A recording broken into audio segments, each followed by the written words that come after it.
বিরতির পর স্বাগত। রাজ্যে প্রতিনিয়ত যান দুর্ঘটনার গ্রাফ ঊর্ধ্বমুখী।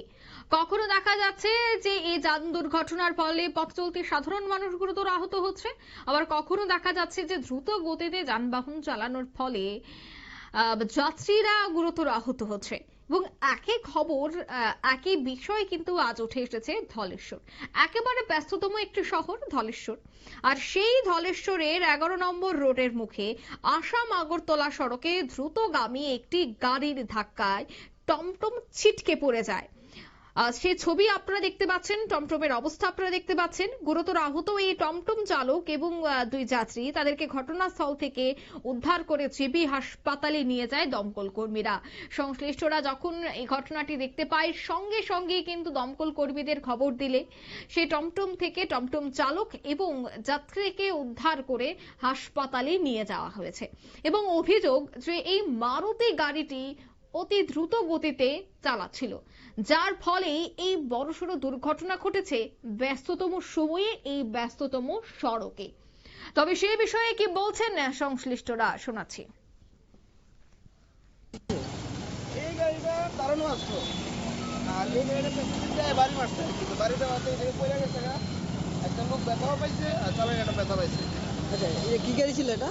এটা সুজুকির একটা সিলেরিও। এটা টমটম। টমটম এখানে দাঁড়িয়ে ছিল, দাঁড়ায় আসলো, দমদম প্যাসেঞ্জার বইতে আসলো, দাঁড়ায় পাইছে আয়া বাড়ি মারছে। সে কি রোডে ছিল না? এই জায়গাটা দাঁড়ায় প্যাসেঞ্জার বইতেছে টমটম। ব্যথা কজন পেয়েছে? তিনজন। মানে ম্যান ওমেন সব ম্যান। একদম। এখন তার হাসপাতাল নিয়ে গেছে, তারা জীবিত আছে। এই রোড, ফায়ার ব্রিগেডে নিয়ে গেছে। এই রোডটা, এই রোডটা জেলাস্টন রোড, চন্দ্রপুর রোড আর কি। আর এই গাড়ির ড্রাইভার ব্যথা পেয়েছে? ড্রাইভার এই গাড়ি ড্রাইভার ব্যথা পাইছে না, তাই নিয়ে গেছে হসপিটাল। কেমন ব্যথা, কেমন পেয়েছে মনে করে? মাথাতে লাগছে একজনের ভালো। কোনো স্টুডেন্ট ছিল না? হ্যাঁ, স্টুডেন্ট ছিল না? না, বয়স্ক লোক। আপনারা শুনলেন সংশ্লিষ্টদের বক্তব্য। যাত্রীবাহী গাড়ি গুরুতর আহত, ই রিক্সা গুরুতর আহত।